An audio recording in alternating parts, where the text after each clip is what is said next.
যে ৭১ সালে এই ধরনের কাহিনী আমরা দেখেছি।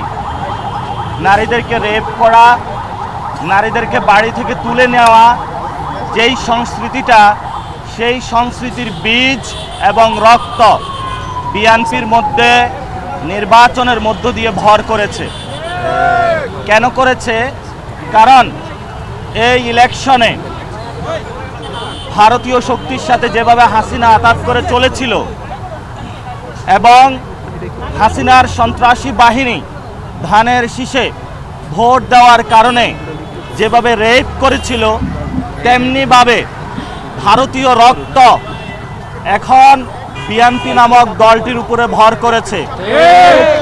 সেই জন্য তারা গণ অভ্যুত্থান থেকে গড়ে ওঠা জাতীয় নাগরিক পার্টি শাপলাকলি প্রতীকে ভোট দেওয়ার কারণে আমাদের সম্মানিত বোনকে যেভাবে তারা দর্শন করলো, গণদর্শন, এটা বাংলাদেশে ইতিহাসে একটি নজিরবিহীন ঘটনা হয়ে থাকলো।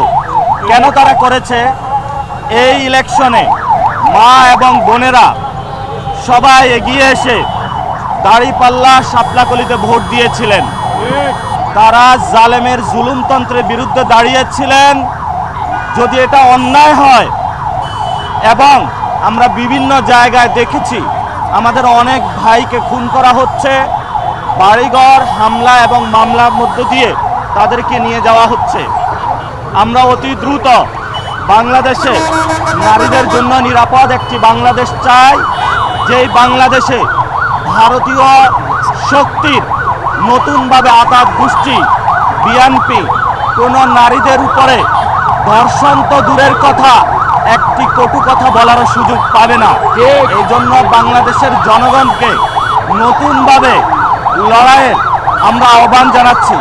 এবং আপনারা জানেন যে আমাদেরকে যেইভাবে ঢাকা ৮ আসনে হারানো হয়েছে ভোট চুরির মাধ্যমে, আমি বলেছিলাম আপনাদেরকে এই ইলেকশনে ইঞ্জিনিয়ার তারেক রহমান প্রধানমন্ত্রী হওয়ার দিকে যাচ্ছেন। তারেক রহমান উনি যেই ধরনের ইঞ্জিনিয়ারিং করেছেন, যেটার মধ্যে এস্টাবলিশমেন্টেরও অনেকে অংশ ছিল এবং প্রশাসনেরও অনেকে জড়িত ছিল, এটা আপনারা জনগণের উপরে একটি জুলুমতন্ত্র চাপিয়ে দিলেন। আমরা শুনতে পাচ্ছি অনেক উপদেষ্টা সেফ এক্সিট নেওয়ার চিন্তা করছেন। আমরা দেশবাসীকে আহ্বান জানাবো, উপদেষ্টাদেরকে আহ্বান জানাবো যে সেফ এক্সিট নেওয়ার আগে সম্পদের হিসাব বিবরণী দিন। জনগণের সামনে কি কাজ করেছেন এতদিনে, সেই বিষয়ে আপনাদের সালতামামি প্রকাশ করুন। এবং ডক্টর ইউনূস, আপনি যেই ধরনের ইঞ্জিনিয়ারিংয়ের সহযোগিতা করেছেন এই ঘৃণ্য বাংলাদেশ, এটা ইতিহাসে মনে রাখবে। আমরা বলেছিলাম, আপনি যখন লন্ডনে গিয়েছিলেন তখন আমরা উচ্চারণ করেছিলাম লন্ডনে আপনি সিজদা দিয়েছেন।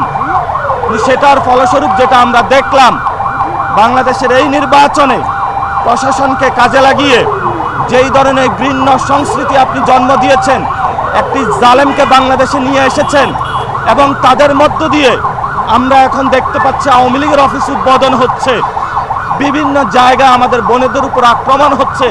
এটার জন্য আপনি ইতিহাসের কাছে দায়বদ্ধতা জায়গায় থাকবেন। আমরা কাউকে ক্ষমা করার পক্ষপাতী নই। আমরা দেখেছি এখানে ইনকিলাব মঞ্চে যখন হামলা হয়েছে, কি ধরনের জুলুম নির্যাতন আপনি তাদেরকে চাপিয়েছেন। আমরা বাংলাদেশে যখন শহীদ উসমান হাদি ভাইয়ের হত্যাকাণ্ডের বিচার চাওয়া হয়েছিল, বলা হয়েছিল ইলেকশন বন্ধের পায়তারা, ইলেকশন হয়েছে। আমরা এখানে শহীদ উসমান হাদি ভাইয়ের চত্বর থেকে বলতেছি, বাংলার জমিনে শহীদ উসমান হাদি ভাইয়ের হত্যাকাণ্ডের বিচার হতে হবে। যদি ওই হত্যাকাণ্ডের বিচার হতো, আজকে আমার বোন গণদর্শনের শিকার হতো না। বিএনপি নামক যে সন্ত্রাসী কার্যক্রম তারা শুরু করেছে দলটি, আজকে সন্ত্রাসী অ্যাক্টিভিটিজের তারা সাহস পেত না। তারেক রহমানকে বলবো, ইঞ্জিনিয়ারিং করেছেন, যথেষ্ট হয়েছে, সন্ত্রাসী কার্যক্রম বন্ধ করুন। আপনার জন্য লজ্জা, অনেকগুলা চান্দাবাদ সন্ত্রাসী দখলদার আপনি পার্লামেন্টে তাদেরকে প্রবেশ করিয়েছেন। আপনার এর প্রশ্রয়ের কারণেই তারা আজকে আমার বোনকে গণধর্ষণের জন্য সাহস পাচ্ছে। এটার জন্য আপনি দায়ী। অতি দ্রুত যদি ব্যবস্থা না নিন, আমি বাংলাদেশের মা বোনদেরকে বলবো, রাস্তায় নামুন, প্রতিবাদ করুন। আপনার বোন যে ধর্ষণ হয়েছে এই বিচার আমরা ইনশাল্লাহ বাংলাদেশ থেকে কড়ায় গন্ডায় বুঝে নিব। সেই জন্য আমাদের যা যা প্রয়োজন প্রত্যেকটা জায়গায় আমরা প্রতিবাদ জারি রাখবো। সেই আহ্বান জানিয়ে বাংলাদেশের মানুষের কাছে আমি আমার বক্তব্য শেষ করছি।